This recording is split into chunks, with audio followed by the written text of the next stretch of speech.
వేల మందిని ప్రొఫెషనల్స్ గా మార్చిన ఇనోమాటిక్స్ తో మీరు కూడా మీ డ్రీమ్ కెరియర్ ని ఇప్పుడే స్టార్ట్ చేయండి. ఐ డ్రీమ్ ప్రేక్షకులకు నమస్తే. ధర్మ వర్సెస్ కర్మ కార్యక్రమానికి స్వాగతం.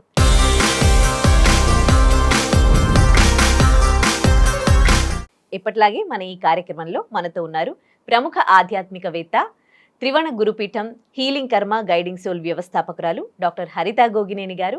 ఆధ్యాత్మికంగా మనకున్న డౌట్స్ అన్ని కూడా క్లారిఫై చేసుకుందాం. నమస్తే అండి. నమస్తే శ్రీ. ఎలా ఉన్నారు? బాగున్నాను. భగవంతుడికి పూజలు చేసే పద్ధతి ఏదైతే ఉందో, మనం టెంపుల్స్కి వెళ్తూ ఉంటాము ఆడవాళ్ళము, అలాగే ఇంట్లో పూజలు చేస్తూ ఉంటాం కదా. కానీ మనకి పీరియడ్స్ టైంలో అంటే మాసిక టైంలో మాత్రం పూజలు చేయొద్దు, మంత్రాలు పఠించొద్దు, టెంపుల్స్కి వెళ్ళొద్దు అని చెప్తూ ఉంటారు. ఇది అధర్మమా లేక ఒక చిన్న అపోహ అంటారా? అంటే ధర్మం గురించి పక్కన పెడితే తల్లి, ఆ టైంలో శరీరంలోంచి మలిన రక్తం వెలువడుతుంది కాబట్టి కొంచెం పరిశుద్ధమైన ప్రదేశాలకి, పవిత్రమైన ప్లేసెస్కి వెళ్ళొద్దు అనేది మనకి వెనకటగా వస్తుంది. ఆ టైంలో మనకి కంఫర్ట్ ఉండదు, ఆ ప్రదేశానికి అంత పాజిటివిటీ ఉండదు కాబట్టి ఆ టైంలో అవాయిడ్ చేస్తే మంచిది. పూజలైనా మంత్ర సాధనైనా కంపల్సరిగా ఏదైతే ఇంట్లో లేని నెలసరి టైం ఉంటుందో ఆ టైంలో అవాయిడ్ చేస్తే మంచిది.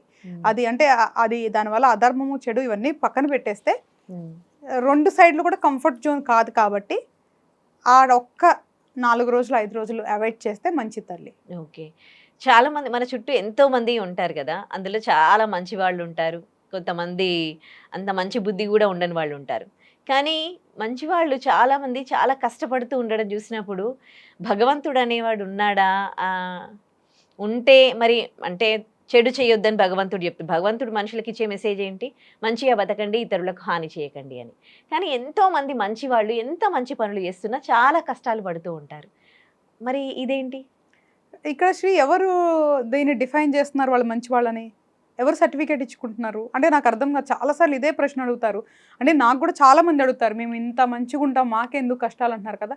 అసలు వాళ్ళు మంచి వాళ్ళని సర్టిఫికేట్ ఎవరు ఇచ్చుకుంటున్నారు? అసలు మంచి అంటే అర్థం ఏంటి? అంటే దీనికి ఫస్ట్ ఎవరికి వాళ్ళు క్వశ్చన్ వేసుకోవాలి. నేను ప్రశ్నకి ఆన్సర్ చేసే ముందు ఫస్ట్ మనం మంచి అని మనకి మనం సర్టిఫికేట్ ఇచ్చుకుంటున్నామా? అంటే మంచి అంటే ఏంటి మన దృష్టిలో? అంటే మీరు పుట్టినప్పటి నుంచి ఇప్పుడు వరకు ఎవరికి హాని చేయలేదా? కలలో కానీ ఇలలో కానీ ఎవరికి హాని చేయలేదా? ధర్మాన్ని పాటించే వాళ్ళు ఉన్నారు కదా, వాళ్ళ గురించి తర్వాత మాట్లాడుకుందాం. ఇప్పుడు ఎవరైతే మనం మంచి అయ్యి మనకి ఎందుకు ఇలా వస్తుంది అన్నప్పుడు ఫస్ట్ వాళ్ళ గురించి ప్రశ్నించుకుందాం. మనం కూడా మంచి అని ఏ విధంగా నిర్ధారిస్తున్నాము? ధర్మబద్ధంగా ఉండటాన్నే మంచి అంటాం మనం, అధర్మం ఉండటాన్ని చెడు అంటాము. ఈ రెండు ఉన్నాయి తల్లి. పుట్టినప్పటి నుంచి ఎప్పుడు అసలు ఎవరిని బాధ పెట్టకుండా ఎవరు కూడా గౌతమ్ బుద్ధుల్లాగా అయితే ఉండలేరు కదా. అంటే చాలా మంది గొప్పోళ్ళు ఉదాహరణ చెప్తున్నాను, ఎందుకంటే గౌతమ్ బుద్ధుడు అంటే చాలా మందికి నోన్ కాబట్టి ఆ పేరు వాడుతున్నాను. ఇంకా చాలా మంది పేర్లు ఉన్నాయి కదా, అంటే తప్పు చేయకుండా ఎవరు ఉండరు కదా తల్లి. సో నేనేమంటానంటే దైవం కూడా చాలాసార్లు తప్పు చేస్తున్న పరిస్థితులు మన శాస్త్రాల్లో ఉన్నాయి. అది తప్పు అంటే అది కాదు, దాని కర్మలో ఒక పార్ట్. ఇప్పుడు ఏదైతే ఈ ఆత్మ ఉందో, ఇప్పుడు ఏదైతే ఈ శరీరంలో ఉందో, ఇప్పుడు ఈ శరీరంలోకి వచ్చాక అసలు తప్పు చేయకుండా ఉండుంటానంటావా? ఎక్కడో ఒకటి ఏదో ఒక తప్పు చేస్తాను కదా. తల్లిగా తప్పు చేయొచ్చు, చెల్లిగా తప్పు చేయొచ్చు, భార్యగా తప్పు చేయొచ్చు, స్నేహితురాలుగా తప్పు చేయొచ్చు, లేదా సమాజంలో ఒక బాధ్యత పౌరురాలుగా తప్పు చేయొచ్చు. ఎక్కడో ఎన్నోసార్లు తప్పులు చేయొచ్చు. ఎవరు కూడా మంచి అని ముద్రేసుకోవడానికి ఎవరికి అర్హత లేదు నాన్న.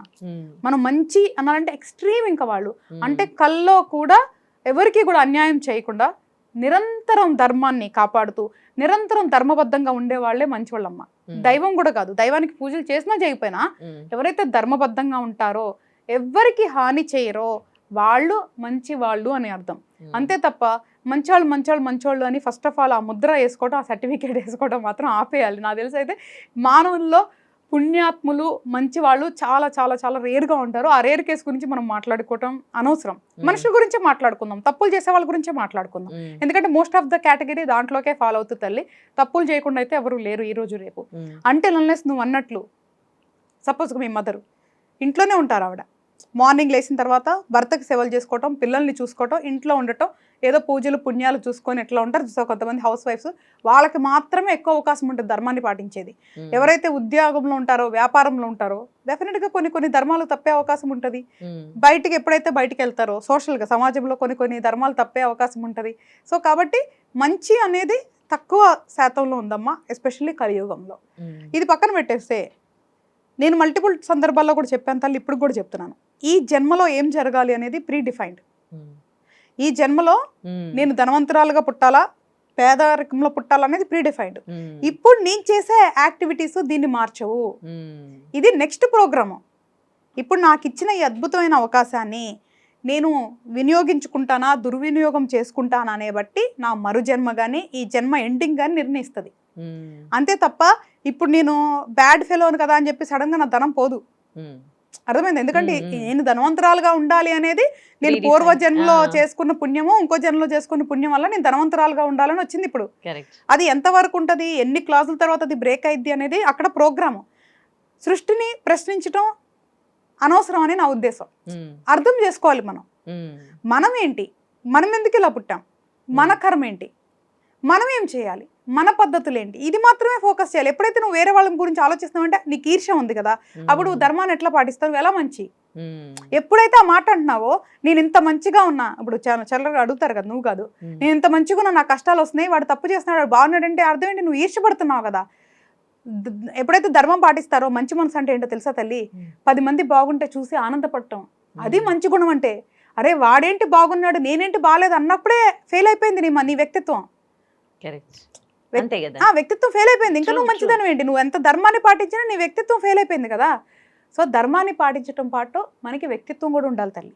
ఇప్పుడు సత్యహరిశ్చంద్రుడు అనే అతను ఒక మనకి అందరికి ఉదాహరణ. అబద్ధం ఆడకుండా ఉండడానికి ఎంత ఎక్స్ట్రీమ్కి వెళ్ళిపోయాడు అనేది అదో ఉదాహరణ. ఇవన్నీ కూడా మనం నేర్చుకోవడానికి ఒక లెసన్స్ తల్లి. అంటే ఇప్పుడు మనకు అట్లా ఉంటారా, ఇప్పుడు కష్టం కదా కలియుగంలో. నేను అందుకే ఏమంటున్నానంటే, ఎదుటి వాళ్ళు ఎలా ఉన్నారు, మనకే ఎందుకు కష్టాలు వస్తున్నాయి అనేది రాంగ్ కాన్సెప్ట్. దయచేసి అర్థం చేసుకోండి. మనం ఆల్రెడీ చేసుకున్న దానికి కాను ఇప్పుడు మనం అనుభవిస్తున్నాము.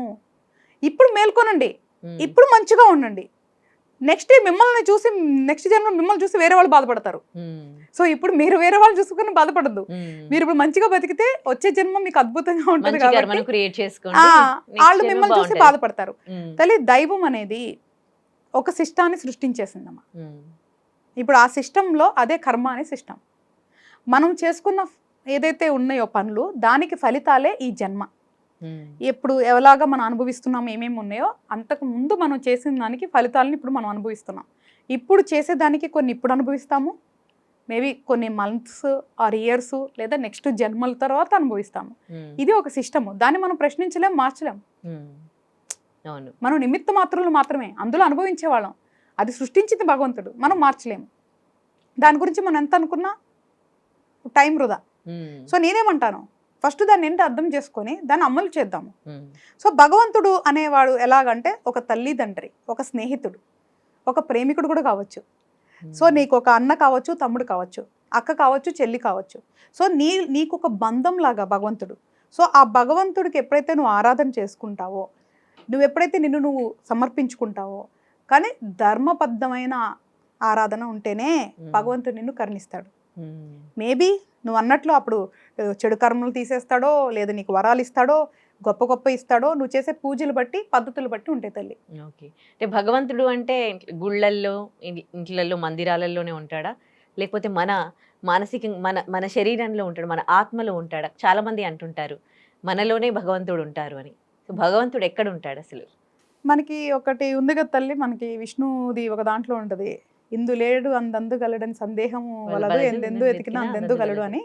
సో భగవంతుడు ఎక్కడైనా ఉండొచ్చు తల్లి. సృష్టి భగవంతుడు అయి ఉండొచ్చు, విశ్వం అంతా భగవంతుడు అయి ఉండొచ్చు, భగవంతుడు ఒక రూపం ఉండొచ్చు, రూపం లేకపోయి ఉండొచ్చు, శక్తి భగవంతుడు అయి ఉండొచ్చు, మనం చూసే గాలి, నీరు, ఆకాశం, పంచభూతాలు భగవంతుడు అయి ఉండొచ్చు. మనుషుల్లో కూడా భగవంతుడు రూపం అంటాము. అండ్ నువ్వన్నా ఏదైతే ఆత్మ ఉందో కదా, ఏదైతే భగవంతుడు అని తెలుసుకోవడానికే హైయెస్ట్ స్టేజ్ అనమాట. అది తెలుసుకున్నప్పుడే మనకి మోక్షం అనేది వస్తుంది. ఇప్పుడు గుళ్ళల్లో కానీ అమ్మ వీటిలో ఏంటంటే ప్రాణ ప్రతిష్ఠ చేస్తారు. అంటే గుడిలో మనకి ఒక చాలా ఎనర్జీస్ని క్రియేట్ చేసేసి యంత్రాల ద్వారా, మంత్రాల ద్వారా ఒక శక్తిని అక్కడికి సమకూరుస్తారు. ఒక అన్ని చోట్ల శక్తి ఉండదు కదా తల్లి భూమిలో. సో మనం ఏదైతే టెంపుల్స్ అని మాట్లాడుకుంటున్నామో అక్కడ ఒక శక్తిని సమకూరుస్తారు, ఒక పాజిటివ్ ఎనర్జీని. సో ఆ శక్తిని సమకూర్చి ఏదైతే భగవంతుడు విగ్రహం పెడతారో దాంట్లోకి భగవంతుని ప్రాణ ప్రతిష్ఠ చేస్తారు. దట్ ఈస్ మోర్ పవర్ఫుల్, అంటే ఇంకా పవర్ వస్తుంది అనమాట. సో భగవంతుడిని ఎప్పుడైతే ప్రాణప్రతిష్ఠ చేస్తామో అక్కడ భగవంతుడు కొలువుంటాడు అని అర్థం. సో అక్కడ మనం నిరంతరం పూజలు అవన్నీ జరగటం వల్ల అక్కడ ఒక శక్తి ఉత్పన్నం అవుతూ ఉంటుందమ్మా. ఆ శక్తి ఉన్న ప్రదేశంలో మన సమయం వెచ్చించటం వల్ల మనకి మన శరీరంలోకి ఆ పాజిటివ్ ఎనర్జీ అనేది వెళ్తూ ఉంటుంది. అందుకే దేవాలయాలు ఎంత ప్రశాంతంగా, ఎంత శుభ్రంగా, ఎంత ప్రశాంతంగా ఉంటే మనకు అంత శక్తి వస్తుంది అనమాట. ఇంట్లో కూడా నువ్వు అదే వాతావరణం క్రియేట్ చేసుకోవచ్చమ్మా, అంత శక్తి కాకపోయినా, ఎందుకంటే ఆ యంత్రాలు స్థిర ప్రతిష్టలు మనకు అవ్వవు కాబట్టి. ఈవెన్ మన ఇంట్లో కూడా చిన్న భగవంతుడికి చిన్న ప్రదేశం పెట్టుకొని అక్కడ నీ ఇష్టదైవాన్ని పెట్టుకొని నువ్వు కూడా ప్రాణప్రతిష్ఠ చేసుకొని నీకు తోచిన పద్ధతిలో కూడా నిత్యం పూజలు అవి చేసుకుంటూ కూడా నువ్వు శక్తిని ఇంట్లో కూడా నువ్వు తెచ్చుకోవచ్చమ్మా. ఎక్కడైనా పూజించుకోవచ్చు. కాకపోతే ఏంటంటే మనకి సర్వాంతర్యామి కదా అని మనం ఏమి చేయకుండా ఉండలేం కాబట్టి మనకి అందులో ఏంటి, మనకి విగ్రహారాధన అనేది బాగా అలవాటు కాబట్టి మన మైండ్ సెట్ బట్టి. ఇప్పుడు జనరల్గా విగ్రహారాధన లేకుండా చేసే మతాలు కూడా ఉన్నాయి తల్లి. మనకి విగ్రహారాధన అనేది మనకు అలవాటు కాబట్టి ఆ శక్తి రూపాలని విగ్రహం కానీ పటం రూపంలో కానీ చూసి చేయటం వల్ల మనకి ఒక అనుబంధం పెరుగుతుంది, మనకు ఒక ధైర్యం వస్తుంది. సో ఆ ధైర్యమే దైవం అంటా నేను. ఎప్పుడు దైవాన్ని ఒక ధైర్యంగా చూడాలి తప్ప ఒక బిజినెస్ టూల్ లాగా చూడకూడదు. నేను నీకు పూజ చేశా కదా, నువ్వు నాకు ఇవ్వు, నీకు కొబ్బరికాయ కొట్టా కదా, నీకు పళ్ళు పెట్టా కదా, నీకు ఎవరిది పెడుతున్నావు, ఎక్కడి నుంచి తీసుకొచ్చి పెడుతున్నావు, ఎవరు నువ్వు, సృష్టించిందే ఆయన, ఆయనకు నువ్వు ఇచ్చేదేంది కాదు కదా. సో ఆ మూర్ఖత్వం వదలాలి, మనిషికి అదే అహంకారం అనమాట. కాబట్టి తల్లి మనం ఒక ఇంట్లో ఒక ప్రదేశం కానీ గుళ్ళో ఒక ప్రదేశం కానీ పెట్టి పూజ చేసుకోవడం అనేది మన ఆనవాయితీ పద్ధతులు కాబట్టి అదే సిస్టమ్ మనం ఫాలో అవ్వచ్చు. బట్ దైవం ఎక్కడన్నా ఉండొచ్చు, అది మనం చూసే దాన్ని బట్టి అర్థం చేసుకునే దాన్ని బట్టి ఉంటుంది. దేవుడు అనేవాడు ఒక్కడే అంటారు, అందరికీ ఈ ప్రపంచానికి ఒక్కడే భగవంతుడు అంటారు. కానీ మన హిందూ ధర్మంలో కోటి దేవతలు అంటారు, ముక్కోటి దేవతలు అని అంటారు కదా. ముక్కోటి దేవతలు అంటే 3 కోట్ల మంది దేవతలు. సో ఇంతమంది దేవతలు అంటే దేవుణ్ణి ఒక రూపంలో కొలిచాలా, లేకపోతే ఇంతమంది దేవతల రూపంలో, అంటే ఇంట్లో ప్రతి ఇంట్లో కూడా ఒక 4-5 దేవతల ఫోటోలతో మనం పూజిస్తూ ఉంటాం కదా. సో ఏంటి అసలు ఇది అని అమ్మ. ఇప్పుడు నీకు వచ్చిన తర్వాత ఫస్ట్ నీకు తల్లిదండ్రులు తెలుస్తారు, తర్వాత నీ తోబట్టులు తెలుస్తారు, తర్వాత నువ్వు స్కూల్కి వెళ్తావు, బయటకు వెళ్తావు, నీకు స్నేహితులు వస్తూ ఉంటారు, నీకు పాఠాలు నేర్పే గురువులు ఉంటారు, నీకు పక్కింటోళ్ళు ఉంటారు, తర్వాత బాబాయిలు, పిన్నులు, అత్తలు, మామలు, అమ్మమ్మలు, తాతయ్యలు, నాయనమ్మలు, తాతలు, ఇట్లా నీ కుటుంబమే ఇంతమంది ఉన్నప్పుడు దేవుళ్ళకి కుటుంబాలు ఉండవా? ఎవరైతే మేజర్ సృష్టికర్త ఉన్నారో వాళ్ళకు కూడా కుటుంబాల నుంచి వచ్చిన వాళ్ళు అయి ఉండొచ్చు కదా వీళ్ళంతా. ఇలా అంటే దేవతల పైన అవహేళన చేసిన సందర్భాలు కూడా ఉన్నాయి కొంతమంది. అంటే మూర్ఖులు, అంటే అదే చెప్తుంది, అది మూర్ఖత్వం. అంటే దేవుణ్ణే కమెంట్ చేస్తున్నారంటే ఇంకా వాళ్ళ ఎక్స్ట్రీమిస్టులు అనమాట. ఇంకా వాళ్ళ గురించి మనం ఆడుకోవడం వేస్ట్. అమ్మ, మానవులు సామాన్యులమే, కానీ మనం ఒక సాధన చేస్తే శక్తివంతంగా మారచ్చు. First number 1. తర్వాత దైవం అనేది సృష్టికి ఒకళ్ళే ఉండొచ్చు, కానీ ఇప్పుడు నేను శివుడు అనుకోవచ్చు, నువ్వు విష్ణువు అనుకోవచ్చు, ఇంకొకళ్ళు బ్రహ్మ అనుకోవచ్చు, లేదా శక్తి స్వరూప అమ్మవారు అనుకోవచ్చు. సో మనకి ఎట్లాగో ఉంది, శక్తి నుంచే త్రిమూర్తులు వచ్చారు అనేది మనకి ఉంది. సో మనం ఎవరిని తీసుకుంటాము అనేది మన ఫ్రీడమ్. మనకి ఉన్న గొప్ప అవకాశం ఏంటి అంటే మన మతంలో నీకు స్వేచ్ఛనిచ్చారు, నీ ఇష్టం వచ్చిన వాళ్ళని పూజించుకొని స్వేచ్ఛనిచ్చారు.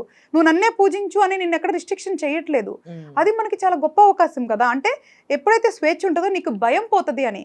అంటే ఒక్కళ్ళనే పూజించాలి, ఆయన పూజించకపోతే నువ్వు నరకానికి పోతావు, లేదంటే ఇంకోటి అవుతావు అంటే నీకు అది భయం వచ్చేస్తుంది కదా, రిస్ట్రిక్షన్ అయిపోతావు కదా. ఇప్పుడు నీకు స్వేచ్ఛ ఉంది, నీకు వినాయకుడు నచ్చితే వినాయకుడిని చేసుకో, కార్తికేయుడు నచ్చితే కార్తికేయుడిని చేసుకో, దుర్గమ్మ నచ్చితే దుర్గమ్మని చేసుకో, నీ ఇష్టం కదా, తప్పేం లేదు. సో మనకి ఓకే, గాడ్స్ ఎలాగా మల్టిపుల్ వచ్చారు అంటే ఇప్పుడు పంచభూతాలు ఉన్నారు, అన్ని డిపార్ట్మెంట్స్ ఒక్కళ్ళే డీల్ చేయలేరు కదా తల్లి. ఒక చిన్న స్టేట్లోనే నీకు సీఎం దగ్గర నుంచి ఎన్నో డిపార్ట్మెంట్స్ ఉన్నప్పుడు ఇంత విశ్వాన్ని మెయింటైన్ చేయాలి, ఇన్ని గ్రహాలని మెయింటైన్ చేయాలి అంటే ప్లానెట్స్ మనకు ఉన్నాయి కదా, డిఫరెంట్ ప్లానెట్స్ ఉన్నాయి. దాని తర్వాత భూప్రపంచంలో ఇంతమందిని ఇన్నిటిని మేనేజ్ చేయాలంటే వాళ్ళకు కూడా డిపార్ట్మెంట్స్ ఉంటాయి కదా.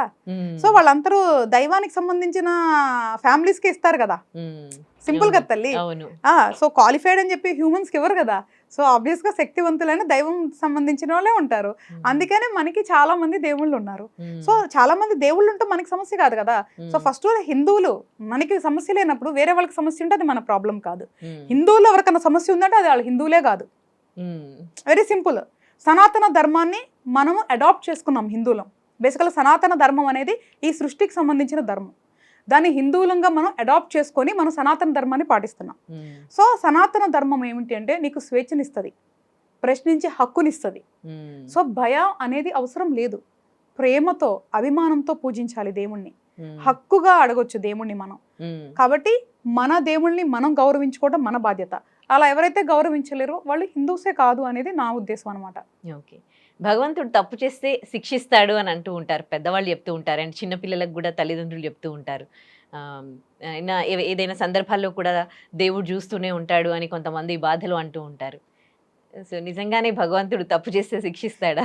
ఆ కర్మ అనే సిస్టమ్ అదే కదా తల్లి. కర్మ అనే సిస్టమ్ నీకు 2 ఉన్నాయి కదా. పనిష్మెంట్ ఉంది, నీకు ఏమంటారు గిఫ్ట్ ఉంది. 2 ఉన్నాయి కదమ్మా. సో కర్మ అనే సిస్టమ్ని సృష్టించింది దేవుడు అదే పని చేయడానికి. దేవుడు సిస్టమ్ని సృష్టించేశాడు. సో ఆయన ఏం మానిటర్ చేయడు. ఇంకా మనం ఏం కావాలంటే అది చేసేసుకుంటాము. మళ్ళీ నాకు అది ఎందుకు వచ్చింది, ఇది ఎందుకు వచ్చింది అని ప్రశ్నిస్తూ ఉంటాం అనమాట. సో తప్పు చేస్తున్నప్పుడు శిక్ష అనేది ఖచ్చితం. అది కర్మ అనే సిస్టంలోకి ఫాలో అవుతుంది. ఎప్పుడైతే ధర్మం తప్పుతామో అప్పుడే కర్మ యాక్టివేట్ అవుతుంది. సో దాన్ని సృష్టించేశాడు భగవంతుడు ఆల్రెడీ. సో భగవంతుడే ఉండి శిక్షించాల్సిన అవసరం లేదు. సిస్టమ్ శిక్షిస్తుంది. ఇప్పుడు ఏదైతే ఉంది, ఇప్పుడు చాలా మంది తప్పు చేస్తారమ్మా. పోలీసులు ఉంటారు మనకి సిస్టము. ఏదైనా తప్పు చేశామని చెప్పి కేసు ఫైల్ చేస్తే వాళ్ళు ఫైండ్ అవుట్ చేస్తారు. దాని తర్వాత కోర్ట్ అని ఉంటుంది, అక్కడ శిక్ష పడిద్ది.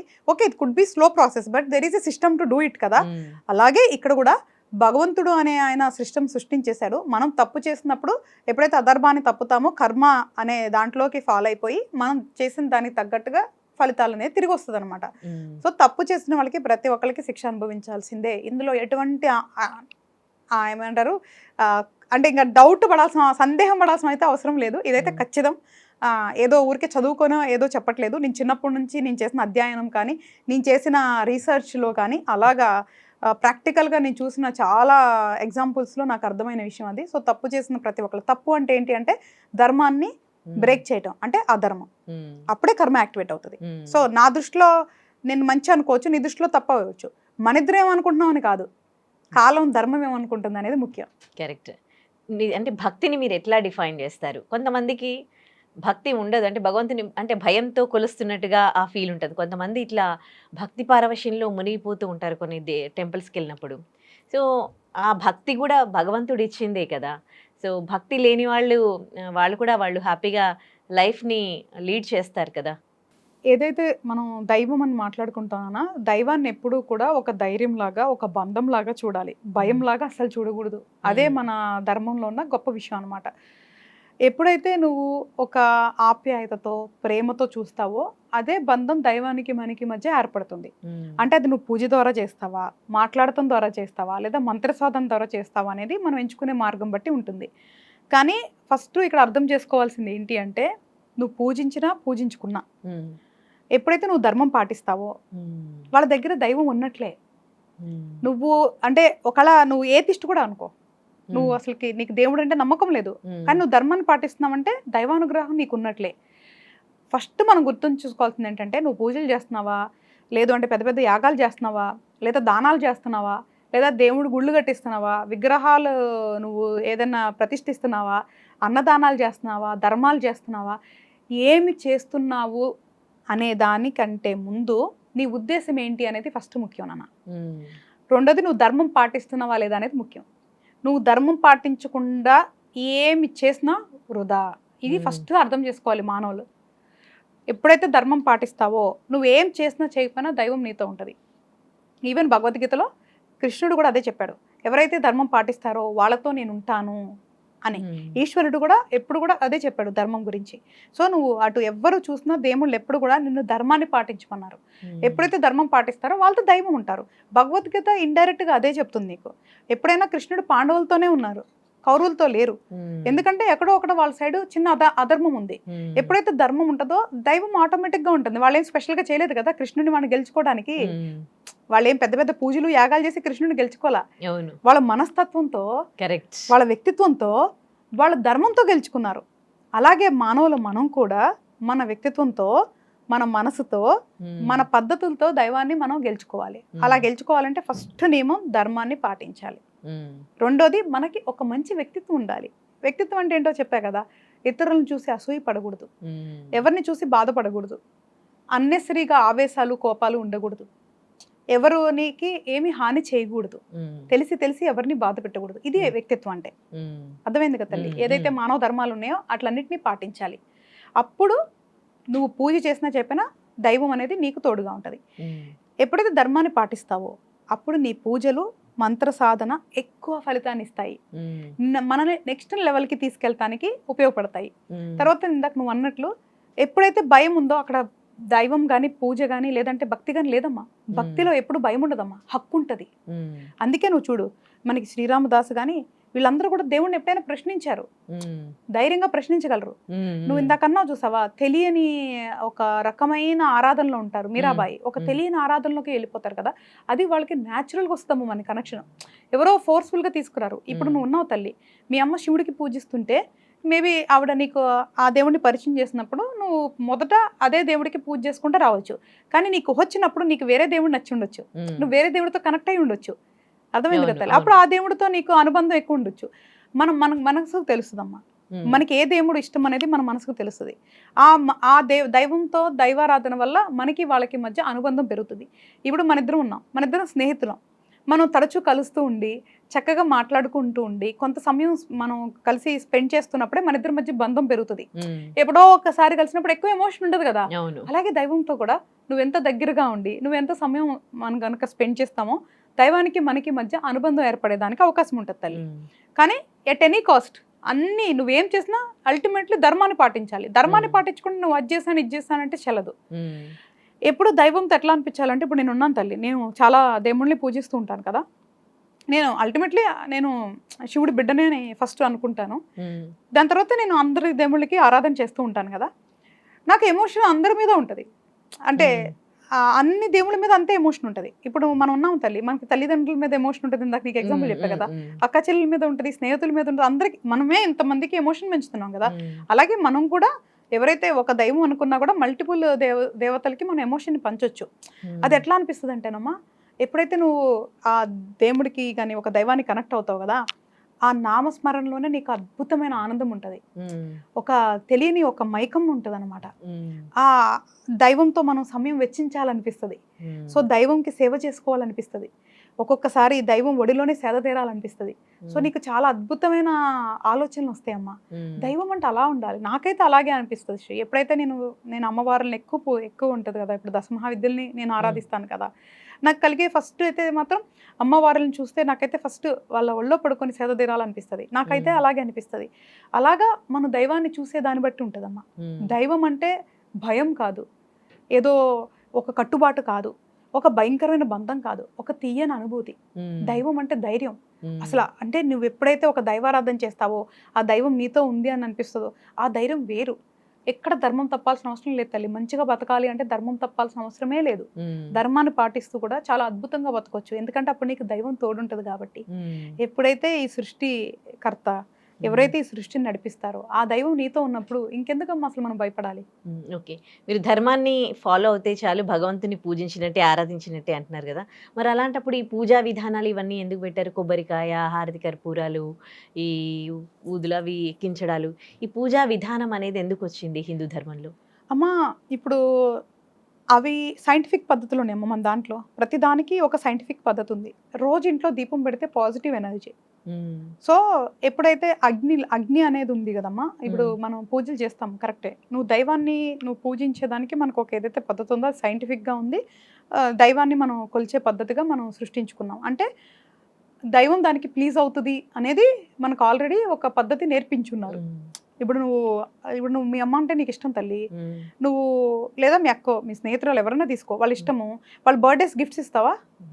ఎందుకు ఇస్తావా? వాళ్ళు హ్యాపీ ఫీల్ అవుతారు కదా. అలాగే మనకి కూడా దేవుణ్ణి ఆరాధన చేయటం వల్ల, ధర్మం ఉన్నా కూడా దేవుణ్ణి ఆరాధన చేస్తే వాళ్ళు హ్యాపీగా ఉంటారు, వాళ్ళకి మనకి అనుబంధం ఉంటుంది కదా. సో మనది కర్మభూమి, ధర్మభూమి, హిందూ భూమి ఇదంతా. సో కాబట్టి మనకి వాళ్ళకి ఆ అన్యోన్యత ఉంది. దాన్ని నువ్వు ఒక పూజ రూపంలో పెంచుకోవాలి తప్ప ఎందుకు చెయ్యాలి అంటే, నువ్వు చెయ్యకపోయినా నష్టం లేదు, చేస్తే ఉంటే మంచి ఉపయోగం ఉంటుంది, నష్టమైతే ఉండదు. అయితే ఇప్పుడు నువ్వు చెప్పేది ఏదైతే దీపం ఉందో తల్లి, అక్కడ నెగిటివిటీని పోగొడుతుందమ్మా. సో ఏదైతే నూనె దీపం ఉందో అది మంచిది మనకే, సో సైంటిఫిక్ గా మంచిది. అగరబత్తి ధూపం వల్ల కూడా నెగిటివ్ ఎనర్జీస్ పోతాయి తల్లి. సో మనం చేసే ప్రతి ఒక్క పని అంటే శుచి శుభ్రత. మనం పూజ చేసేటప్పుడు పండగలప్పుడు మొత్తం క్లీన్ చేస్తాం, వీడప్పుడు చేసినా చేయపోయినా. అంటే ఏంటి, ఏదో ఒక క్లాస్ పెట్టకపోతే మనుషులు చెయ్యరు నాన్న, మనం అంతా చాలా లేజీగా ఉండిపోతాం. సో ఒక పద్ధతి, ఒక సాంప్రదాయం పెట్టుకుంటే అట్లా అన్నా సరే మనం కొన్ని పనులు చేస్తాం. సో కాబట్టి పండుగ వస్తుంది, మొత్తం పూజలు దులిపేసేయాలి, మొత్తం కడిగేసేయాలని చేస్తారు. దానివల్ల ఏమవుతుంది తల్లి, మొత్తం నీట్గా అయిపోతుంది కదా, శుభ్రమైన వాతావరణం వస్తుంది కదా, అది మన శరీరానికి మంచిది కదా. అందుకనే పండగలు వాటికి పద్ధతులు ఉన్నాయి. తర్వాత పసుపు రాసే దగ్గర నుంచి సైంటిఫిక్ రీజన్ ఉంది మనకి, గోమూత్రానికి సైంటిఫిక్ రీజన్ ఉంది. సో మనం చేసే ప్రతి పనిలో ఒక సైంటిఫిక్ రీజన్ ఉందమ్మా.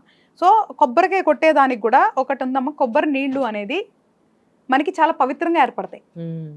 అవును, ఒక కాయ లోపల అవును, నీళ్లు నీళ్లు. అనేది అది పవిత్రమైన నీళ్ల కింద మనం తీస్తున్నాము. ఆ కొట్టేది ఏదైతే ఉందో మన యొక్క ఆహాన్ని, అంటే దేవుడు ముందు నా ఆహాన్ని నీకు అర్పిస్తున్నాను, పటాపంచలు చేయాలి అన్నట్లుగా మనం ఆ కొబ్బరికాయ కొడతాం. ఒక మీనింగ్ ఉంది. సో నువ్వు అన్నది కరెక్టే. మన వాళ్ళు వీటిని అర్థం చేసుకొని ఆచరించే దానికంటే దీన్ని ఒక అలవాటుగా చేస్తున్నారు కదా, ఆ పద్ధతే మార్చుకోవాలి. దీన్ని ఒక అలవాటుగా చేయొద్దు, దీన్ని అర్థం చేసుకొని ఆచరించాలి ప్రతి ఒక్కటి కూడా. మనం దండం పెడతాం కదా వంగి, ఎందుకంటే మనిషి చాలా అహంకారి. సో ఎప్పుడైతే దైవం ఉంటుందో అట్లీస్ట్ దైవం దగ్గర ఉన్నా సరే తన అహాన్ని వంచి దండం పెడతాం వల్ల తన అహంకారాన్ని ఇది అవుతున్నారు అని అర్థం అనమాట. లేదంటే మనిషి ఎక్కడ బెండవరు కదా. సో ఇవన్నీ కూడా మనకి ఎట్లా ఉంటుందంటే తల్లి, మైండ్ ఫిజికల్గా ఒక సైంటిఫిక్ రీజన్తో కూడున్న పద్ధతులు మని. సో మన పద్ధతులన్నీ అద్భుతాలు అన్న, ఒకళ్ళు పాటించినా పాటించకపోయినా వాటిని అవహేళన అయితే చేయకూడదు. ఇప్పుడు చాలా మంది అవే చేస్తారు, మన వాళ్ళు చేస్తారు, బయట వాళ్ళు చేస్తారు. నేనేమంటున్నానంటే నీకు ఇష్టమైతే చేయి, లేకపోతే లేదు. కానీ మన పద్ధతులు మనమే గౌరవించుకోకపోతే ఇంకెవరు గౌరవిస్తారు? ఎందుకంటే ఇది చెప్తున్నాను కదా, ఇది మన భూమి. ఈ భూమిలో దైవాలు తిరిగాయి, ఎంతో గొప్ప గొప్ప చరిత్రలు ఉన్నాయి, ఎంతో గొప్ప గొప్ప శాస్త్రాలు పుట్టాయి ఈ భూమిలోంచి. అసలు ఎంతో అద్భుతాలు జరిగినాయి. ఈ భూమిలో పుట్టిన మనం ఎంత అద్భుతం, అంటే ఎంత అదృష్టం ఉంటే పుడతాం తల్లి. ఇక్కడ పుట్టా తల్లి మనం ఏవేమో చేసేది. సో కాబట్టి మన దాంట్లో ప్రతి ఒక్క దానికి ఒక రీజన్ ఉందమ్మా. సో ప్రతిదీ మన ఋషులు అనేవాళ్ళు మనకి శాస్త్రవేత్తలాగా తల్లి. సో వాళ్ళు కనిపెట్టిన పద్ధతులు మనం ఆచరిస్తున్నాము. దాన్ని ప్రాపర్గా చేయాలి. అంటే అహంకారంతోనో ఏదో అలవాటుతో కాదు, ప్రతి ఒక్క దాన్ని అర్థం చేసుకొని ప్రాపర్గా చేస్తే మాత్రం ఆ ఇంట్లో కానీ ఆ పరిసరాల్లో ఒక పాజిటివ్ ఎనర్జీ ఉండి మంచిగా ఉంటుంది తల్లి. ఓకే, అంటే ఇన్ని అద్భుతాలున్న ఈ ధర్మాన్ని కాదని ఎక్కువగా హిందువులే ధర్మాన్ని అంటే ఎందుకు ఇతర మతంలోకి మారుతున్నారంటారు? మళ్ళీ మారిన వాళ్ళు అండ్ చాలామంది హేతువాదులు వాళ్ళు కూడా హిందూ ధర్మం గురించి ఎక్కువగా నెగిటివ్గా మాట్లాడుతూ ఉంటారు. అండ్ మతం మారినాక ఇంకా హేట్రిట్ పెంచుకుంటారు. దీని గురించి ఎక్కువ అవహేళనగా మాట్లాడడం, తిట్టడం అవి చేస్తూ ఉంటారు. ఎందుకు కేవలం హిందూ ధర్మంలో పుట్టిన వాళ్ళే ఎక్కువగా ఇలాంటివి చేస్తున్నారంటారు? అంటే మనం ఇండియాలో అందరూ హిందూ ధర్మం ఎక్కువ ఉంటారు కాబట్టి మనకి వాళ్ళు తెలుసు కాబట్టి వాళ్ళే మారుతున్నాం అనుకుంటున్నారు. బేసికల్గా మనం వేరే దేశాల్లో పుట్టలేదు కదా తల్లి, వేరే దేశంలో హిందువులు లేరు కదా, ఇక్కడే కదా ఎక్కువ హిందువులు ఉన్నారు. సో ఇక్కడ వాళ్ళు మారుతున్నారంటే హిందువులే కదా మారుతున్నారు. సో హిందువులే ఎక్కువ మారుతాం కాదు, హిందువులు మారుతున్నారు బేసికల్గా ఇక్కడ. మరి ఫారినర్స్ వచ్చి మనల్ని కృష్ణుడిని వాళ్ళని పూజిస్తున్నారు కదా, పూజిస్తున్నారు అంటే వాళ్ళు కూడా కన్వర్ట్ అవుతున్నారు కదా. సో మనం ఎందుకు అది చూడట్లా? మరి మన వాళ్ళు మారుతున్నారు కరెక్టే, కానీ ఫారినర్స్ అసలు మన దేశానికి సంబంధం లేని వాళ్ళు, మనకు మతానికి సంబంధం లేని వాళ్ళు, మన జాతికి సంబంధం లేని వాళ్ళు మారారు. అది ఇంకా చాలా గొప్పది కదా. అంటే వేరే దేశం వాళ్ళు, వేరే మతం వాళ్ళు మన హిందూ ధర్మంలోకి వచ్చారంటే మన ధర్మం ఎంత గొప్పది, మన ధర్మం గొప్పది. ఏది పాశ్చాత్య దేశంలో వాళ్ళే మారుతున్నారంటే మన దేశం ఇంకా గొప్పది. మన దేశంలో మారుతున్నారంటే బలహీనులు, మానసిక బలహీనత. అంటే ఏంటి అంటే తల్లి, ఈ ధర్మం నుంచి వాళ్ళు ఏదో ఎక్స్పెక్ట్ చేశారు, ఈ దేవుణ్ణి పూజించేసేసి వాళ్ళ కోరికలు ఏదో నెరవేరాలి అని ఎక్స్పెక్ట్ చేశారు, అవి నెరవేరలేదు. అంటే వాళ్ళు దైవంతో చేసింది ఒక వ్యాపారం లాగా భావించారు. అది ఒక మన ధర్మం కానీ మన బాధ్యత కానీ మనకి వంశపారంపర్యంగా వచ్చిందని వాళ్ళు చూడలేదు. అంటే దైవం అంటే ఒక వ్యాపారం అనుకున్నారు. వాళ్ళు అనుకున్నది ఏదో జరగలేదు, అసంతృప్తి పొందారు. అంత అసంతృప్తిలో మానసికంగా ఎక్కడైతే బలహీనంగా ఉంటారో అప్పుడు వేరే వాళ్ళ దగ్గరికి వెళ్తారు, ఏదో దొరుకుతుంది అని చెప్పేసి వేరే వాళ్ళ దగ్గరికి వెళ్ళారు. అర్థమైనప్పుడు తల్లిదండ్రులకి ఎంత అసంతృప్తి ఉన్నా తల్లిదండ్రులు మార్చరు, కానీ మతాన్ని ఎందుకు మారుస్తున్నారు? మతం మార్చడం వల్ల జీవితాలు మారవు తల్లి, ఇదైతే నేను 100% రాసిస్తా. ఎవరైనా సరే మతం మారటం వల్ల జీవితం మారదు. కానీ ఎప్పుడైతే మన ధర్మాన్ని వీడామో అక్కడే మన అధర్మాన్ని లోకి ఫస్ట్ అడుగు వేసేసినాం. Number 1 point. సో ఏదైతే మనం పుట్టామో, మనం పుట్టిన స్థలం, మనం పుట్టిన కులం, మనం పుట్టిన మతం గౌరవించడం మన బాధ్యత. అది మన ధర్మంలో ఒక భాగం. నువ్వు దాని గురించి ఏం చాటి చెప్పొద్దు, డప్పులు కొట్టద్దు, కానీ గౌరవించాలి మానసికంగా. అది మన ఫస్ట్ ధర్మం. ఎప్పుడైతే ధర్మాన్ని వీడావో అక్కడ నీకు కర్మ అనేది ట్రిగర్ అయిపోయింది. అది ఏ రూపంలో అనుభవించాల్సిందే. రెండోది, నువ్వు అన్నట్లు దుర్భాషలు మాట్లాడుతున్నారా, అది మనిషిగానే తప్పు. మతం మారినా మారకపోయినా ఒక మతం గురించి కానీ, ఒక మనిషి గురించి కానీ, ఒక ధర్మం గురించి కానీ మాట్లాడే అంత అర్హత వాళ్ళకు ఉన్న మేధావులు అయితే మాత్రం మనం ఏం చేయలేం. కానీ మాట్లాడటం మాత్రం వాళ్ళ మూర్ఖత్వం. అక్కడ కూడా కర్మని ట్రిగర్ చేసినట్లే. వాళ్ళు టెస్ట్ చేసుకోవచ్చు, వాళ్ళు రాసి పెట్టుకోవచ్చు, పలానా రోజున మనం రాసి పెట్టుకోండి. చెడు కమెంట్లు వేసాము, ఒక మనిషికి చెడు చేసాము అని రాసి పెట్టుకోండి. ఫ్యూచర్లో ఏదో ఒకటి వస్తూ ఉంటాయి కదా, ట్రిగర్ అవుతూ ఉంటాయి కదా, ఏదో ఒక సిచ్యువేషన్స్. ఓకే, అప్పుడు అర్థం చేసుకోండి. పోనీ ప్రాక్టికల్గా రీసెర్చ్ చేసుకోండి, ఏం ప్రాబ్లం ఏం లేదు. చాలా మందికి ఎందుకు అనుభవిస్తున్నామో తెలియదు, కానీ ఇవన్నీ చేస్తుంటారు. ఎవరో ఒకళ్ళని హింసించడమో, ఎవరో ఒకళ్ళని బాధ పెట్టడమో, ఇండైరెక్ట్గా డైరెక్ట్గా దుర్భాషణలుగా అంటే దూషించడమో లాంటివి చేస్తుంటారు. కంపల్సరీగా కర్మ విల్ హిట్ నాన్న. మేబీ సామాన్య విషయంలో కొంచెం నార్మల్గా అవుతుంది. కొంతమంది మంచి స్థానంలో గురుస్థానంలో ఉన్న వాళ్ళు అన్నప్పుడు ఇంకా ఫాస్ట్గా ఉంటుంది. దైవాన్ని అన్నప్పుడు చాలా క్విక్గా ఉంటుంది. ఉండకుండా అయితే ఉండదు తల్లి. సో కంపల్సరీగా ఉంటుంది. సో ఈ కర్మను ఎవరైతే ధర్మాన్ని ఎవరైతే ఉల్లంఘిస్తారో వాళ్ళు కర్మను యాక్టివేట్ చేసుకుంటారు. ఇన్ టైం అదైతే ఆన్సర్ చెప్తుంది. కానీ హిందువులకు నేను ఒకటే చెప్తున్నాను, మనం పుట్టిన మన మతాన్ని గౌరవించండి, నలుగురిలో చులకనవ్వద్దు. ఒక్కసారి ఏదైతే ఇది హిందూస్థాన్ అంటారు కదా, ఏదైతే భారతదేశం ఉందో ఇది కర్మభూమి, ఇది హిందువుల యొక్క సొంత భూమి. మనం ఇక్కడే పుట్టాము, ఎక్కడి నుంచి రాలేదు. చాలా మంది వేరే చోట నుంచి వచ్చారు. మంది ఎక్కడైతే రూట్స్లోకి వెళ్తే మనం ఇక్కడే పుట్టాము. వేరే దేశం వాళ్ళు వచ్చారు, వేరే మతాల వాళ్ళు వచ్చారు, చాలా మంది వచ్చారు. కానీ ఎవరైతే మనం ఈరోజు హిందువులు అని చెప్పుకుంటున్నామో మనం ఇక్కడే పుట్టాము, ఇక్కడే పెరిగాం. మన తల్లిదండ్రులను ఎట్లా గౌరవిస్తామో మన మతాన్ని కూడా అలాగే గౌరవించాలి. కులాలు అనేది వేరు, ఆ సబ్జెక్ట్ వేరు, గౌరవించుకోండి. కానీ దానివల్ల చెడు చేయొద్దు. కానీ ఏదైతే ఉందో మనం అందరం ఒకటే మతం అయితే పుట్టామో దాన్ని గౌరవించండి. బలహీనతగా మారద్దు. కావాలంటే నేను నేర్చుకున్న ఏదైతే మార్గం ఉందో అది మీకు నిర్దేశిస్తా, అందులో నడవండి. అప్పుడు కూడా మన మతంలో ఫలితం చూడకపోతే కావాలంటే అప్పుడు మారుకోండి. నేనైతే ఒక విషయం మాత్రం చెప్పగలను. సో మనకి ఏదైతే ఇచ్చిందో మన సనాతన ధర్మం కానీ మన హిందూ ధర్మం ఏదైతే ఇచ్చిందో అది పాటించకుండా వేరేగా మారిపోయినంత మాత్రం వస్తాయని మాత్రం ఆ ఆలోచనలో ఉండొద్దు. భగవంతుడు కానీ ఏ భగవంతుడైనా, వేరే భగవంతుడైనా, మనం పూజించే భగవంతుడైనా వ్యాపారం కాదు. మనం చేసే పనులు మన నిర్ణయాల వల్ల కూడా కొన్ని ఉంటాయి. అవి మంచిగా ఉండాలి అంటే ధర్మాన్ని పాటించాలి. బలహీనంగా ఉన్నవారే ఇలా మతం మారుతూ ఉంటారు అనేసరికి నాకు ఒకటి గుర్తొచ్చింది. సో రీసెంట్గా ఏం జరిగింది అంటే ఎన్టీసీలో గోపాల్ అనే వ్యక్తి వాళ్ళ ఫాదర్కి పెరాలసిస్ వచ్చింది. సో దాన్ని ఎప్పటి నుంచో అబ్బాయి పైన ఫోకస్ చేసిన అన్య మతస్థులు అతన్ని టార్గెట్ చేసి మతం మారితే మీ ఫాదర్ మంచి అవుతారని బలవంతం పెట్టి మొత్తానికి మతం మార్పించి పేరు కూడా మార్పించింది బలవంతంగా. ఆ తర్వాత రీసెంట్గా అక్కడ జరుగుతున్న ఈ కొన్ని ఇష్యూస్ వల్ల అంటే పోలీసులు అక్కడికి వెళ్ళినప్పుడు అతను కూడా నేరస్తుడే అనుకున్నారు. కానీ ఆ తర్వాత ఎంక్వైరీ చేస్తే బలవంతంగా అంటే కొన్ని సంవత్సరాల నుంచి టార్గెట్ చేసి అతన్ని మత మార్పిడి చేయించారనమాట. సో ఇలాంటి ఇష్యూస్ చూసినప్పుడు మీరు ధర్మం గురించి చాలా మాట్లాడుతూ ఉంటారు, ఇలాంటివి చాలా జరుగుతూ ఉన్నాయి. సో దీనిపైన మాట్లాడే వాళ్ళు కూడా చాలా తక్కువ మంది. అండ్ కొన్ని జనాభా లెక్కలలో కూడా ఈ దీంట్లో కూడా హిందువుల శాతం తగ్గిపోతుంది, ఇతర మతస్థుల వాళ్ళ శాతం పెరుగుతోంది. సో ఇలాంటివి చూసినప్పుడు మీకు ఏమనిపిస్తుంది? దీనిపైన మాట్లాడాలి అంటే మాట్లాడే వాళ్ళు కూడా ముందుకు రావాలి కదా. అవునమ్మా, యాక్చువల్గా ఇప్పుడు నాకైతే న్యూస్ తెలియదు నాన్న, ఎందుకంటే నేను కొంచెం సోషల్ మీడియా న్యూస్ అసలు చూడను కదా. మీరు ఎప్పుడన్నా పిలిచి చెప్తేనే నాకు కొన్ని విషయాలు తెలుస్తాయి. నువ్వు చెప్పినట్లు ఇప్పుడు వేరే మతం వాళ్ళు చాలా హుషారుగా ఉన్నారు, చక్కగా మారుస్తున్నారు కదా. మన వాళ్ళు ఏం చేస్తున్నారు, నిద్రపోతున్నారా? మన వాళ్ళకి చాలా ధైర్యం తక్కువ ఉంది తల్లి, కానీ మన దగ్గర శక్తి ఎక్కువ ఉంది. అమ్మ, గొప్ప శక్తులన్నీ మనకే ఉన్నాయి.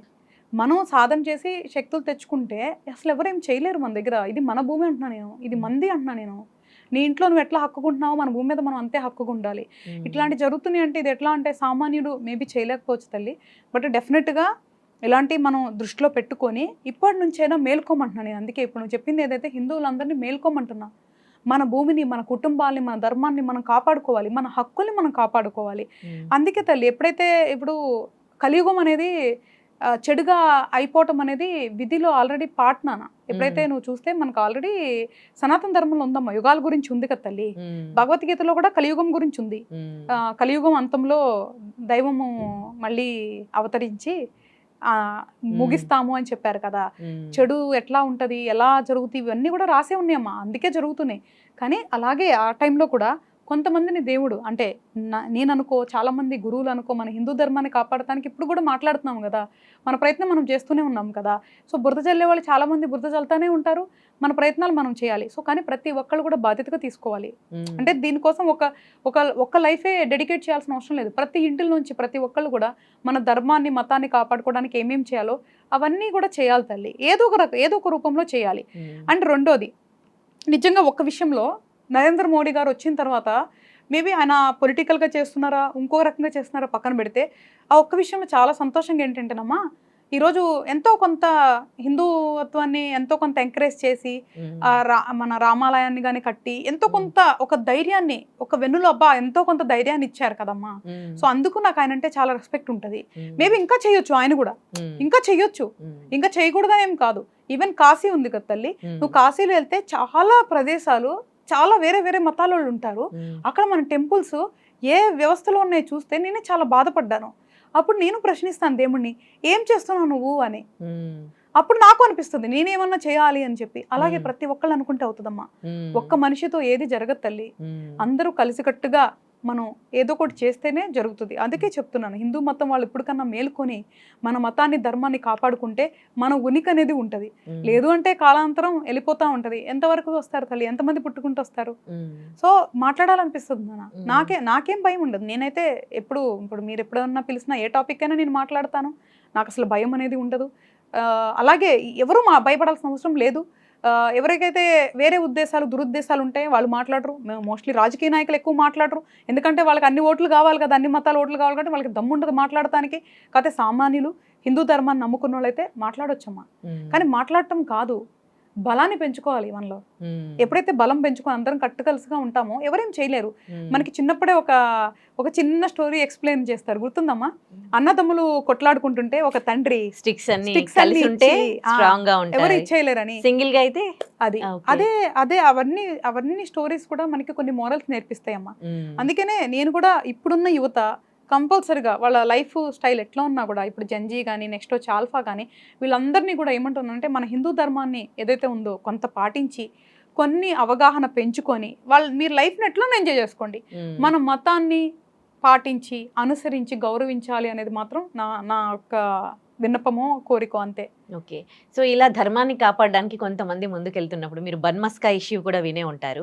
సో అక్కడ బన్ మస్కా డేట్ అయిపోయిన, ఎక్స్పైరీ అయిపోయిన బన్నులు అమ్ముతున్నారను, ఆ ప్రాంతం కొంచెం టెంపుల్స్ దగ్గర అనమాట. సో బన్స్ అమ్ముతూ ఉన్నారు, కొంచెం హలాల్ చేసినవి అమ్ముతూ ఉన్నారని కొంతమంది అక్కడ ఉన్న ధర్మాన్ని గౌరవించే వాళ్ళు, అన్య మతస్థులు ఎవరైతే అమ్ముతున్నారో వాళ్ళని పట్టుకొని అడగడం జరిగింది అనమాట. సో ఆబ్వియస్లీ వాళ్ళు ధర్మాన్ని ప్రొటెక్ట్ చేసే క్రమంలో అక్కడ అన్యమతస్థులు మీకేం పని ఇక్కడ ఏంటి సమ్ ఇష్యూ అలాంటిది జరిగింది, ఐఎమ్ నాట్ ష్యూర్. సో అలాంటప్పుడు వీళ్ళు ధర్మాన్ని కాపాడే క్రమంలో వీళ్ళు అడిగితే ఇదే హిందూ ధర్మంకి సంబంధించిన వాళ్ళే ఇక్కడ మత చిచ్చు పెడుతున్నారు అని పెద్ద ఇష్యూ చేశారు. అదే ఢిల్లీలో అనుకుంటానమాట. సో అనుకోకుండా ఒక చిన్న బేబీతో కలర్ ఒక అన్యమతస్థులపై పడేసరికి వాళ్ళంతా ఫ్యామిలీ మెంబర్స్ అందరూ కూడా అంటే కావాలనే రంగులు వేశారని వెళ్ళి వాళ్ళ రిలేటివ్ని ఒకరిని కొట్టి చంపేశారనమాట. సో ఎవరైతే ఈ బన్ మస్కా ఇష్యూలో గురించి ఏ హిందువులు హేతువాదులు మాట్లాడుతూ ఉన్నారో, ఇలాంటివి జరిగినప్పుడు మాత్రము స్పందించకపోవడం అనేది బాధాకరంగా ఉందని చాలామంది సోషల్ మీడియాలో మెసేజెస్ పెడుతూ ఉంటారు. సో ఇలాంటివి మరి ఎక్కడ ప్రొటెక్ట్ చేసేది? ఇలా ఏదో మత చిచ్చు పెడుతున్నారు అని ఇది చేస్తూ ఉంటే ఎలా? మత చిచ్చు పెడుతున్నారు అనే వాళ్ళు ఎట్లా అంటే వాళ్ళకేదో స్వార్థంతోనో వాళ్ళకేదో ప్రలోభాలతోనో మాట్లాడతారమ్మా. మత చిచ్చు పెడతామంటే తప్పు చేసినప్పుడు ఖండించాలి. అంటే అది అక్కడ వాస్తవం ఉంటే నిజంగా ఇవన్నీ కూడా నాకు తెలియదు తల్లి. ఎందుకంటే నేను చెప్పాను కదా, నేను టీవీ కానీ న్యూస్ కానీ ఏం చూడను కాబట్టి నాకు ఇవన్నీ తెలియదు, నా దృష్టికి వస్తే తప్ప. బాధాకరంగానే ఉంటుంది తల్లి. మేబీ నేను కూడా కొన్ని చూసినప్పుడు విన్నప్పుడు బాధాకరంగానే ఉంటుంది. సిస్టమ్ ఉండాలమ్మా. ఫస్ట్ మనుషుల కంటే ముందు సిస్టమ్ ఉండాలి. మన దగ్గర సిస్టమ్ లేదు తల్లి. ఫస్ట్ మన దగ్గర బిగ్గెస్ట్ ఫెయిల్యూర్ ఏంటంటే ఒక భయం పెట్టే సిస్టమ్ లేదు. అంటే ఇలా చేస్తే మనకు ఒక సిస్టమ్ ఉందే, వాళ్ళు శిక్షిస్తారనే భయం మన దగ్గర లేదు తల్లి. సో ఫస్ట్ మనకి ఎవరైతే ఉన్నారో పిఎం గారు, ఎవరైతే ఇప్పుడు ప్రైమ్ మినిస్టర్గా ఉన్నారో, ఎవరు ఉంటారో, ఇప్పుడు ఆయన ఉన్నారు, రేపు ఫ్యూచర్లో ఎవరు ఉంటారో, లేదు అంటే ఒక స్టేట్లో చీఫ్ మినిస్టర్ ఉంటారో, వీళ్ళందరూ ఎంతసేపు ఓట్స్ లేదు అంటే పదవులు వీటి కోసమే కాకుండా ఒక మానవత, వాళ్ళ ధర్మాలను మన హిందూ ధర్మాలు కానీ మన మానవత లేదా భారతదేశం ఉందో దీనికి ప్రొటెక్షన్ రిలేటెడ్ ఏం తీసుకొస్తున్నారమ్మా? ఇప్పుడు ఇన్ని జరుగుతున్నాయి కదా, అమ్మాయిల మీద అఘాయిత్యాలు కానీ ఇన్ని జరుగుతున్నాయి కదా, లేదా ఇలా మతాలు కానీ కులాలు కానీ లేదంటే రకరకాలుగా ఒక మనుషుల మీద జరుగుతుంది కదా. అంటే హింస అమ్మ, మతం ఇట్లన్నిటి గురించి పక్కన పెడతాలి. ఎవరు బాధించే హక్కు కానీ, ఒకరిని చంపే హక్కు కానీ, హింసించే హక్కు కానీ లేదు కదా. ఎందుకు చేస్తున్నారు అంటే మనుషులు మృగాల్లాగా మారుతున్నారు, మానవత్వం చచ్చిపోతుంది. ఫస్ట్ మనం మేల్కోవాల్సిన దీంట్లో మతం అనేది సెకండరీ వస్తుంది తల్లి. ఫస్ట్ మానవత్వం ఏది అన్నా, ఆ మనిషి నిజంగా మానవత్వం ఉన్నోళ్ళు అయితే అలాంటి పనులు చేయరు తల్లి. ఇప్పుడు నార్మల్గా కూడా కొట్టుకొని చచ్చిపోయేవాళ్ళు ఉన్నారు, మతం గురించే కాదు, ఉట్టుట్టుగా చంపేసుకుంటున్నారు. ఉట్టిట్టుగా చాలా జరుగుతున్నాయి తల్లి, అవును. చాలా వరస్ట్గా జరుగుతున్నాయి. సిస్టమ్ ఏది జరిగితే ఆ కేసులు పెట్టుకొని వాళ్ళకి బ్రైబ్స్ ఇచ్చుకొని కోర్టులకు వెళ్ళి జరిగే న్యాయం ఎప్పుడు వస్తుంది తల్లి? ఈ సిస్టాన్ని మార్చలేరా నిజంగా? ఒక బీయింగ్ ఏ ప్రైమ్ మినిస్టర్ కానీ లేదంటే స్టేట్లో ఉన్న చీఫ్ మినిస్టర్స్ కానీ వాళ్ళు ఏం చేయలేరా? వాళ్ళకి ఎన్ని రైట్స్ ఉంటాయి, ఎందుకు చేయట్లేదు? వాళ్ళకి కావాల్సింది పదవులు, డబ్బులు. మనుషులు సెక్యూరిటీ, సేఫ్టీలు కాదు. వీళ్ళు కూడా అంతే, ఓటుకి నోటు, డబ్బులు ఇస్తే చాలు, వాళ్ళ కులమలో అయితే చాలు వేసేస్తారు. ఎవరికి అవసరం లేదు. మీ ఇంట్లో కూడా ఆడపిల్లలు ఉన్నారు కదా, ఆడపిల్లలకి ప్రొటెక్షన్ చేసే సిస్టమ్ తీసుకొచ్చే వాళ్ళు కానీ, ఎడ్యుకేటెడ్ పీపుల్ కానీ, వచ్చే ధనాన్ని ప్రజలకు ఉపయోగించే మనుషుల్ని కానీ, నాయకులను కానీ, గవర్నమెంట్ని కానీ ఎందుకు ఎంచుకోవట్లేదు? So people deserve this. ఇక్కడ మనం ఆలోచించాల్సింది, ఇట్లాంటి జరిగినప్పుడు వేరే మతం వాళ్ళు అట్లా చేస్తున్నారు అంటే మనకి ఎలాంటి నాయకులు ఎంచుకున్నాం, ఎలాంటి సిస్టమ్ ఉంది అనేది కూడా చూడాలి తల్లి. వాళ్ళనే బ్లేమ్ చేయలేము కదా, వాళ్ళకి ఎంత ధైర్యం ఎట్లా వచ్చింది అంటే మన దగ్గర శిక్ష పడదు, దేన్నైనా కొనుక్కోవచ్చు అని నువ్వు చెప్తున్నావు. అమ్ముడుపోయే వాళ్ళందరూ మనోళ్ళే ఉంటారు కదా తల్లి, బయట వాళ్ళు ఉంటారు, మనోళ్ళు ఉంటారు. ఏది న్యాయం? అంటే నీ కుటుంబానికి వస్తుంది కదా, నువ్వు చూడు కావాలంటే. చాలా డిపార్ట్మెంట్స్లో వీటిలో వాళ్ళంతా వాళ్ళ ఫ్యామిలీస్లో ఎవరు సరిగ్గా హ్యాపీగా ఉండరు, చాలా రకాల ఇష్యూస్ ఉంటాయి. ఎందుకు? ఇలాగే ఎక్కడక్కడ లంచాలు తీసుకొని న్యాయాన్ని అమ్మేస్తున్నారు కాబట్టి. నీకు జీతం వస్తుంది కదా, జీతానికి పని చేసినప్పుడు అలాంటి వ్యవస్థల్లోకి వెళ్ళాలి. ఎందుకు వెళ్తున్నావు? ఓకే, మంచి పని చేసి మంచిగా ఎవడన్నా డబ్బులు ఇస్తే తీసుకో, కానీ న్యాయాన్ని అమ్మటానికి తీసుకోవద్దు. అది కూడా కర్మని ట్రిగర్ చేసినట్లే అనుభవిస్తారు తల్లి వీళ్ళందరూ. అదే చెప్తుంది, ఫస్ట్ మానవ ధర్మం పాటించాలి, దాని తర్వాతే మతమైనా, కులమైనా, కుటుంబమైనా. ఫస్ట్ మనం మనుషులం. ఈ భూప్రపంచం అనేది ఒక గ్రహం, ఈ భూగ్రహంలో పుట్టిన మనం మనుషులం కాబట్టి ఫస్ట్ మానవతా ధర్మాల్ని పాటించాలి. ఇట్లాంటివి జరుగుతున్నాయి అంటే సిస్టమ్ లోపం, నాయకుల లోపం. అక్కడ ప్రశ్నించాలి. దీన్ని డైవర్ట్ చేయడానికి మతాల మీద పంపిస్తారు తల్లి. ఇది కూడా ఒక గేమ్, పార్ట్ ఆఫ్ గేమ్. మన వాళ్ళకి ఆలోచించరు కదా, ప్రశ్నించరు కదా, తెలియదు తల్లి, అమాయకులు. అందుకే చెప్తున్నా, ఆ అమాయకతకి గురి అవ్వకూడదనే. ఈవెన్ నేను జ్యోతిష శాస్త్రంలో కూడా ఏంటి అనేది ముందే నీట్గా స్టేట్మెంట్స్ ఇస్తాను తల్లి. ఎక్కడ మోసాలొద్దు, మాయలొద్దు, మంత్రాలొద్దు. ఏదైతే ఉందో ప్రాక్టికల్గా అర్థం చేసుకొని నడవాలి. అందుకనే ఫస్ట్ మనం మానవ ధర్మాలు పాటించాలి, మన మతాన్ని మనం కాపాడుకోవాలి తల్లి. ఇర్రెస్పెక్ట్ ఆఫ్ మతం మనిషిగా నుంచోవాలి తల్లి. మనిషి అంటే ఫస్ట్ మనిషి. ఏదైనా ఆపద వచ్చినప్పుడు ఏ మతం వాళ్ళైనా నుంచోవాల్సిందే. కానీ పాపులేషన్ పెరుగుతుంది, అర్థం చేసుకోవాలి మన వాళ్ళు కూడా. ఇది వేకప్ కాల్. ఎందుకంటే చాలా చాలా చాలా చాలా ఏమంటారు, జనరేషన్స్లో వాళ్ళకి ఎక్కువ పాపులేషన్ క్రియేట్ చేసుకుంటున్నారు. సో మన వాళ్ళు ఇప్పుడు ఒకటి చాలే, ఒకళ్ళు చాలే, ఒకళ్ళకే చాలే అనే దాంట్లో ఉన్నారు. సో మన దగ్గర ఏమవుతుందంటే హిందూ ఏదైతే ఉన్నారో వాళ్ళంతా తగ్గిపోతూ ఉన్నారు. సో నాకు తెలిసి ఫ్యూచర్లో మళ్ళీ టేక్ ఓవర్ అవ్వచ్చు. ఒకప్పుడు ఏదైతే జరిగిందో, ముస్లిమ్స్ ఒకప్పుడు వచ్చి వాళ్ళు ఎవరు తల్లి, వాళ్ళ పేరు నాకు ఇప్పుడు గుర్తు రావట్లేదు, మొఘల్స్ వాళ్ళు వచ్చినప్పుడు మన టెంపుల్స్ని ఎట్లాగా పగలగొట్టి శివాజీ వచ్చిన తర్వాత ఎట్లయితే కాపాడారో, మేబీ మళ్ళీ అలాంటిదే మళ్ళీ రిపీట్ అవ్వచ్చు. ఎందుకు అవ్వదు? చూస్తున్నాం కదా, ఎంత నువ్వే అన్నావు పాపులేషన్ పర్సంటేజ్ మారితే మళ్ళీ అలా అవ్వచ్చు. బానిసలాగా బతకడం మనకు కొత్త ఏం కాదు కదా తల్లి, బతకని అలవాటు పడతారు, ఏముంది. రైట్, చూద్దాం ఎలాంటి మార్పులు వస్తాయో. హిందువులు ఇప్పటికైనా మేల్కోవాలని కోరుకుందాం. థ్యాంక్ యూ సో మచ్, చాలా డౌట్స్ క్లారిఫై ఇచ్చారు. Thank you. సో ఆధ్యాత్మికంగా మీకు కూడా ఏమైనా డౌట్స్ ఉంటే, మీరు అడగాలని అనుకుంటే కమెంట్లో మెన్షన్ చేయండి. సో పీఠం నుంచి మీకు ఆన్సర్ చేయడం జరుగుతుంది, లేదంటే నెక్స్ట్ వీక్ అమ్మగారు వచ్చినప్పుడు మీ డౌట్స్ అడగడం జరుగుతుంది. Thank you. And for more videos, Please subscribe to iDream channel. Subscribe to iDream Media. Please subscribe to iDream. Please subscribe to iDream. Please subscribe iDream. And please subscribe to iDream. For more videos, subscribe to iDream.